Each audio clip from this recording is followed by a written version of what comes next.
Chemo ಬಗ್ಗೆ ಸ್ವಲ್ಪ ಜನಗಳಿಗೆ ಎಜುಕೇಟ್ ಮಾಡೋದಾದ್ರೆ ತುಂಬಾ ತಪ್ಪು ಕಲ್ಪನೆಗಳಿದೆ. ಈಗ ಬಯಾಪ್ಸಿ ಬಗ್ಗೆ ನಮಗೆ ನಮ್ಮ ಸೊಸೈಟಿಲಿ ಹೇಗೆ ಒಂದು ನೆಗೆಟಿವ್ ಥಾಟ್ಸ್ ಅಥವಾ ಒಂದು ಹೆದರಿಕೆ ಸೃಷ್ಟಿ ಆಗ್ಬಿಟ್ಟಿದೆ, ಸೇಮ್ ಅದೇ ಥರ ಕೀಮೋಥೆರಪಿಗಿನೂ ಅದೇ ಥರ ಇದೆ.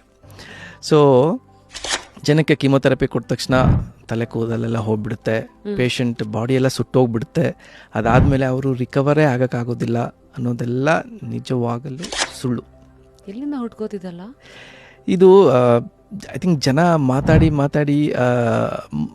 ಐ ಥಿಂಕ್ ಒಬ್ಬರಿಂದ ಒಬ್ಬರು ಬಾಯಲ್ಲಿ ಅದು ಹೋದಾಗ ಅದು ಹೇಗೆ ಹೋಗುತ್ತೆ ಮತ್ತು ಹೇಗೆ ಅರ್ಥ ಆಗುತ್ತೆ ಜನಕ್ಕೆ ಅನ್ನೋದು ಗೊತ್ತಾಗೋದಿಲ್ಲ. ಸೊ ಹಾಗಾಗಿ ಕೀಮೋಥೆರಪಿ ಬಗ್ಗೆ ಒಂದು ಈ ಥರ ನೆಗೆಟಿವ್ ಇದು ಬಂದುಬಿಟ್ಟಿದೆ. ಬಟ್ ಈಗ ಕೀಮೋಥೆರಪಿಲೂ ತುಂಬ ಚೇಂಜಸ್ ಆಗಿದೆ. ಏನು ಹೊಸ ಡ್ರಗ್ಗಳು ಬಂದಿದೆ, ಅದರಲ್ಲಿ ಸೈಡ್ ಎಫೆಕ್ಟ್ಸ್ ತುಂಬ ಕಡಿಮೆ ಇರುತ್ತೆ. ಮೊದಲು ಏನೇನಿತ್ತು ಸೈಡ್ ಎಫೆಕ್ಟ್ಸ್ ಅಂದರೆ ಇದೆ? ಸೊ ಎಸ್, ಕೀಮೋದ ಮೋಸ್ಟ್ ಕಾಮನ್ ಸೈಡ್ ಎಫೆಕ್ಟ್ಸ್ ಅಂತಂದರೆ ಒಂದು ಬ್ಲಡ್ ಕೌಂಟ್ಸ್ ಕಡಿಮೆ ಆಗುವಂಥದ್ದು, ಇಲ್ಲ ಇನ್ಫೆಕ್ಷನ್ ಆಗುವಂಥ ಚಾನ್ಸಸ್, ಇಲ್ಲ ವಾಮಿಟಿಂಗ್ ಸೆನ್ಸೇಷನ್, ಮತ್ತು ತಲೆ ಕೂದಲು ಹೋಗುವಂಥದ್ದು. ಬಟ್ ಇದಕ್ಕೆಲ್ಲನೂ ಈಗ ಮೆಡಿಕೇಶನ್ಸ್ ಇದೆ ಟ್ರೀಟ್ಮೆಂಟ್ ಮಾಡೋದಕ್ಕೆ.